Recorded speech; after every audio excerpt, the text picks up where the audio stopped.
time for horror on the small screen. This week, my buddy joined the caretaker. He got to pick out the show because last week I picked out some of Goosebumps. So this week he picked us out Tales from the Crypt. Dwayne, tell us a little bit what made you pick this and why. So when I originally saw this, when it was on HBO back in the late 80s, early 90s, I remember this episode because it had a twist ending. A lot of them have twist endings, but this one was really good. I thought this was a great twist ending. It's not too much into horror. It's more like just like assassins and stuff. The name of the episode is The Assassin. Yeah. But I really enjoyed this one. I thought you guys would enjoy it too. I don't know. My expectations were kind of mid. This is the second episode I've ever seen of Tales from the Crypt. We did one that you picked out before, Comes the Dawn, which I was kind of on. It was about vampires. However, I was pleasantly surprised. This one was much better. I really enjoyed it. Two celebrities I actually recognized. Corey Feldman, who you guys might know. I think he was in Lost Boys. Goonies, and pretty recognizable guy. And another guy, I like Jonathan Banks. If you ever seen Breaking Bad and Better Call Saul, he's also in Arkham Knight. But I don't know, me, I'm a big Breaking Bad fan, so I was really excited to see him in this show. It was really kind of cool. So this is from the 6th season, and the episode is called Assassin. It is about a very happy married husband and wife, and the husband goes to work, and then she goes shopping. When she gets back, she's greeted by 3 CIA agents who tell her they're going to kill her. They tell her the whole plot too. Yeah. It's like, I don't think a real CIA agent would tell you the whole thing while they're there. They kind of just shoot, kill you. But in this version, in this world, CIA likes to tell you everything about what's going on. They look to tell you all that shit. It's almost, the way it's filmed too, it almost felt like a damn commercial because they kept zipping it back and forth between all the people. And then at one point it'll be like somebody's facing somebody, and then someone else will talk, and then all of a sudden everybody's just faced the other way. I don't know. Could just be a nitpick. I don't know. But so at first it's like, oh hell, this is gonna be shit. But the further it got better for me. It did get better for me once they kind of like split up. Corey Feldman took her downstairs to kill her, and she just like decided she was going to try and seduce him. And you'd think a CIA agent would fall for that, but this guy was like, okay.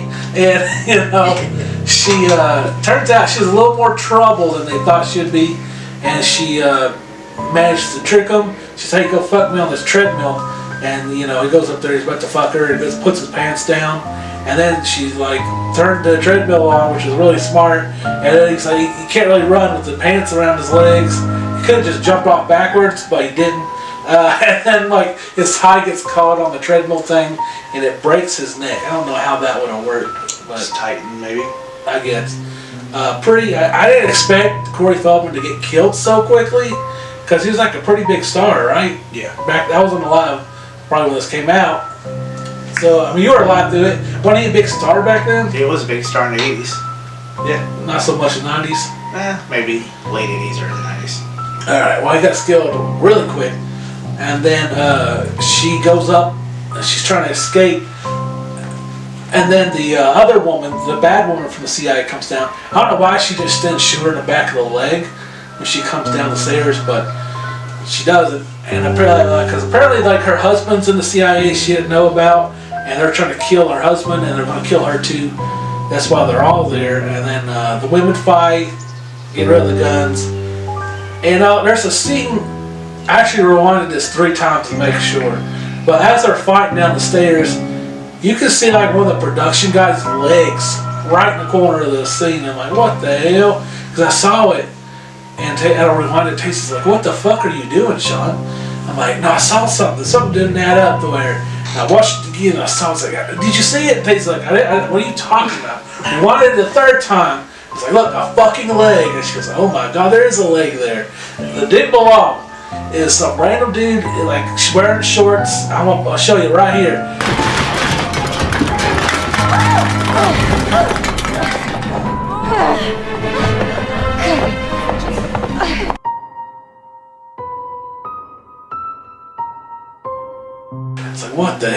Anyway, so the women fight, and she manages to get away.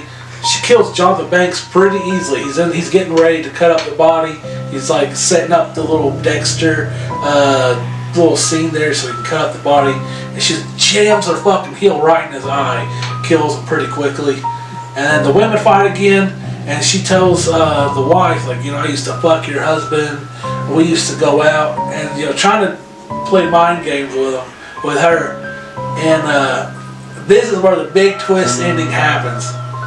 The wife's like, she goes, does your husband still likes having his neck bitten or something? And she goes, yes, I do. And he's like a really deep voice. And it turns out that the guy they're hunting down was the fucking wife who had like the best sex change and fucking history. It's like, damn, that's good. Because even like today, you can still kind of tell sometimes. And it was a great twist ending. I did not see that coming. That was really, really cool. And then she shoots the CIA agent. And apparently she's having a dinner party. And she cuts these people up and eats them and serves them to the dinner party. I don't know much about that, but you'd think cutting up a human being and serving it as food would take probably like 10 times as long as making a goddamn chicken.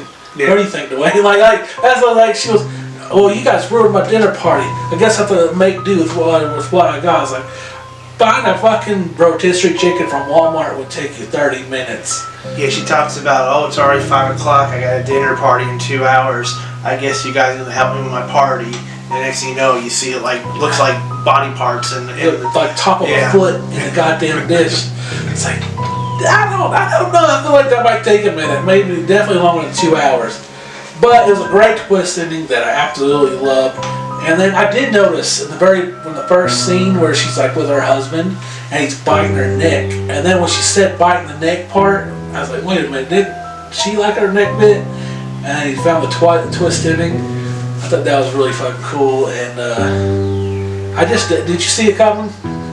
The twist when he first? No, before I first saw it when I was probably about my teenage years, maybe when it first came out.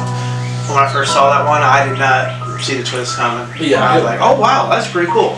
It was a very fun. I actually really enjoyed it. Dwayne, your thoughts?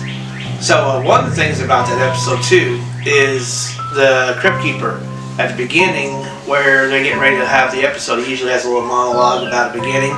Yeah. Well, he's there fighting death. Doing rock, scissors, paper with death. And of course, Death is William Sadler, who was Death in the Bill and Ted movies and everything. So at the beginning of it, they're playing rock, scissors, paper, and they're cutting off each other's hands and stuff. Yeah. So that was kind of funny at the beginning of it, just to get it started and everything. But I really enjoyed this episode. Like I said, it's a little bit talky at the beginning, and then when it actually gets into action, there's a lot of action in it.